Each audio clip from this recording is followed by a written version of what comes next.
Жүзі. Еба, кайф. Ноутбугым келді осы. Ой, бля.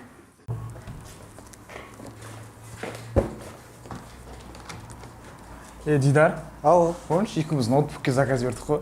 Иә. Прикинь, келіп тұр, мынаны қарашы. базар жоқ.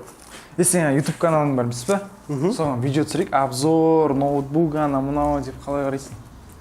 Сен мынандай манераңмен жоқ, рахмет. Родной, стикті, тема шығады, айтып ё-моё.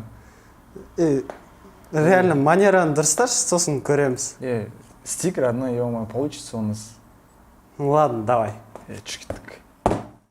Сәлем, менің есім Дидар. Мен осыдан 5 күн бұрын өзімнің досыма ноутбук таңдауға көмектескен болатын. Ол ноутбук 5 күн ішінде Алматыдан келді. Біз Каспий KZ сайтын қолдандық. Или приложение. Бұл ноутбуктың аты Lenovo IdeaPad 5. Дәл қазір біз осы ноутбукқа обзор жасайтын боламыз. A few moments later.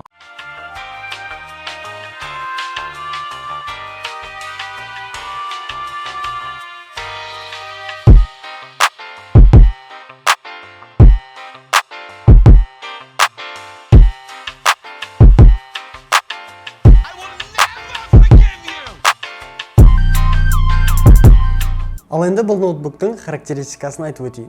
Бұл жерде AMD Ryzen 3 процессоры орнатылған және де встроенный графикасы бар. Оның аты AMD Radeon. Одан кейін бізде бұл жерде 256 гигабайттық SSD орнатылған, 4 гигабайттан 2 плашка, яғни 2 дана азу орнатылған. 3200 МГц.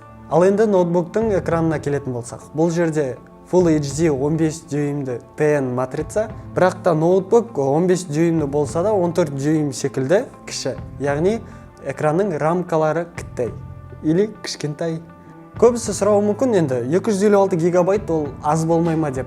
Бірақ та бұның егесі, яғни бағанағы видеоның басындағы жігіт бұл ноутбукты дизайнға алып отыр.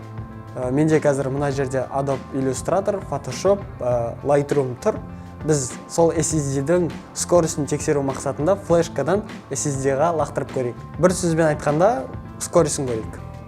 SSD-ді тексеру мақсатында мен қазір мына 3 файлды, яғни 3 гигабайт 250 мегабайттық файлдарды алып, SSD-ға салып көремін. Қанша уақытта салынады екен, бірге көрейік.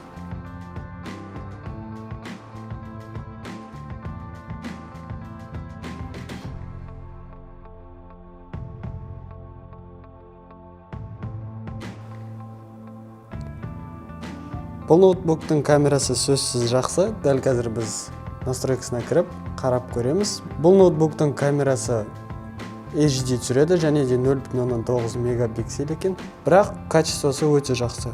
Прям маған ұнап тұр. Бір жағынан бұл ноутбуктың прикольный фишкасы бар. Жоғарыда камераны жауып тастайтын блогы бар. Міне мен ешқандай түртіп тұрған жоқпын, камера жабық тұр. Қазір ашамын. Камера фокус жасайды. Міне, мен бармын. Енді бұл ноутбуктың звугын тексеріп көрейік. Тестовый видео түсірек, звугын тексеріп. Бұл ноутбуктағы камераның тестовый видеосы. Бұл Lenovo IdeaPad ноутбугына обзор болды. Егер де видео ұнаса, лайк басып, комментарий жазайық. Алдағы уақытта осындай ноутбуктарға обзорлар күтсеңдер, каналға тіркелуді ұсынамын. Ал бұл ноутбук өз бағасына тұрады, тем более бұл мынадай характеристикалармен дизайн жасауға өте ыңғайлы ноутбук. Ноутбукты табуға болатын ссылкалар описанияда. Келесі видеода кездескенше сау.